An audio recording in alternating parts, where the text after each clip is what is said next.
Ay sa mga pagpalang araw muli sa ating lahat mga ka-GM. Like and share po yung ating mga videos para magkaroon din po ng idea yung iba. Ito isa na naman itong Isuzu D-Max. Yan po at ito dinala dito sa workshop, bali sinakay sa wrecker mga ka-GM. Kasi nga ang sabi ng customer sa atin, umingay daw yung kanyang makina. Yung dito sa kanyang belt at parang nag-stack up daw yung kanyang makina. So ngayon, kailangan natin i-visual check inspection ito, no? Kailangan natin, para makita natin kung ano yung dahilan o ano yung problema niya. At isa pa mga ka-GM, kung makikita nyo yung kanyang gulong, yan flat na siya, no? Flat na pat yung kanyang gulong dito sa harapan at ganun din sa hulihan. Ayun, flat din sa huli. Dalawang gulong niya dito sa right side yung flat, harap saka likod.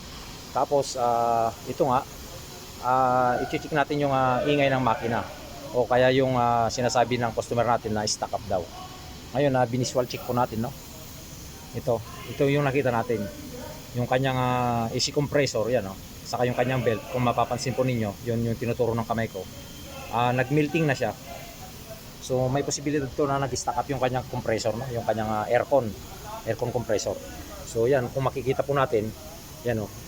Nagbaga yung ano niya, nagbaga dito sa clutch hub niya, no? Dito sa kanyang aircon compressor, dito sa kanyang magnetic coil, saka yung kanyang pinaka clutch pulley na yan, nagbaga na siya.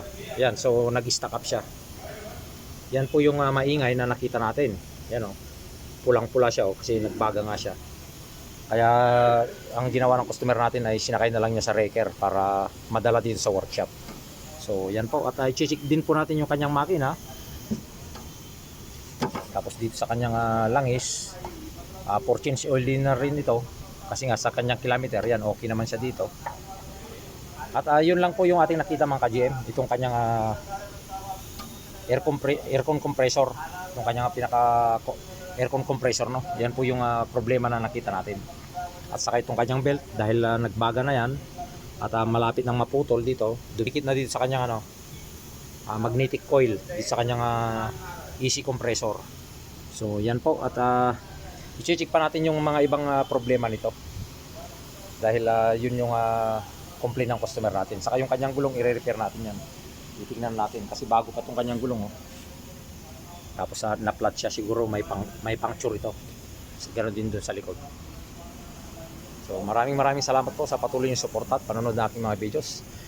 Don't forget to follow my Facebook page and paki-like and share na rin po yung ating mga video, no? Yan, maraming salamat po.